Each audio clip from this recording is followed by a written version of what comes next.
Yo, another house, another day mga peeps. Nandito tayo sa Linville, San Rafael at sumaglit lang tayo ng pagbibideo dito kasi nandito tayo ngayon dahil may ongoing tripping tayo. So habang busy po tayo pagtitripping, yung wife ko, eto naman, ipapakita ko naman sa inyo yung kaganapan dito sa Block 7. Tingnan nyo mga peeps. So eto na po siya. Yung malapit dito sa Block 1, from dito sa may kantuhan, ito na po yung progress niya. Pero pagdating naman dito sa papunta naman dun sa may Block 2, ito po yung part ng Block 7. Yan, ilan na po yung mga nakatayo dyan. Nag-sneak lang tayo ng video dahil napadaan lang po tayo. Pero don't worry, magpapalipad po tayo ng drone dito. Abangan nyo po para makita nyo po yung bagong update natin for the year 2026. So yan, nandito yung client. Busy po sila pag-talk. And habang naghihintay naman ako dito. At dito naman po sa part po ng Block 6, eto na siya. Halos tapos na po lahat ng dito sa may Block 6. Maliban lang yun nandito sa may bandang dulo at yung isang nasa gitna sa kabilang phase naman siya. So ito naman po yung part ng Block 2. Ito yung na-reopen na 1,135,000.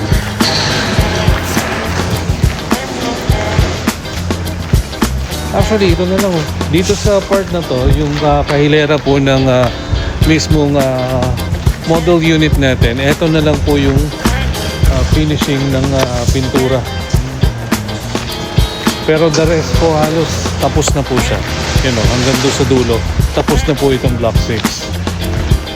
Then dito naman sa 5, yan.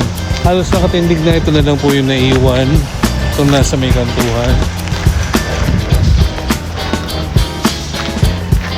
And then dito naman sa Block 4, yan. Mga nakatindig na, pipinturahan na lang po siya. Then sa 3, yun naman po. Then ito naman po yung side dito sa may Block 2.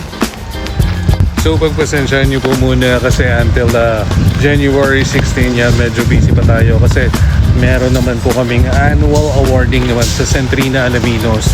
Yan, yung mga elite brokers po ng Centrina Alaminos. Pero yun, nandito lang po tayo kasi sa Linville, San Rafael. At after po ng event namin, dire-diretso na po uli yung pag-update po natin sa Linville, Centrina, and sa OBLN. And kung mapapansin nyo rin, kukunti na lang po yung inventory natin dito sa Linville, San Rafael based po dun sa ating partial map. Ang gagawin pala po natin sa mga susunod po nating video, dun na po kami mismo magpapalipad ng drone at kakalapit po ng mga available natin na mga units dun sa mga open pa po na block and lots. Para may idea po kayo yung distansya po. Kasi karaniwan na nakikita nyo po yung aerial video po nitong mga kinoconstruct na unit. Pero this time around, ang gagawin naman po natin, doon naman tayo magdo-drone sa mismong available na mga block and lots. So habang inintay po natin yung mga documents na kailangan po sa RD para may pasok na po yung ating mga loans sa pag-ibig. Yan. Itong mga kinoconstruct naman sa Block 7, by that time kapag lumabas na po yan, halos tapos na po itong Block 7.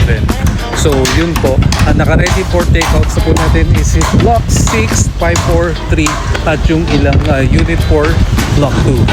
Ibig sabihin, kung mati-take out po tayo by this first quarter po ng 2026, so most probably by second quarter po, mga nakatira na po itong mga nasa Block 6.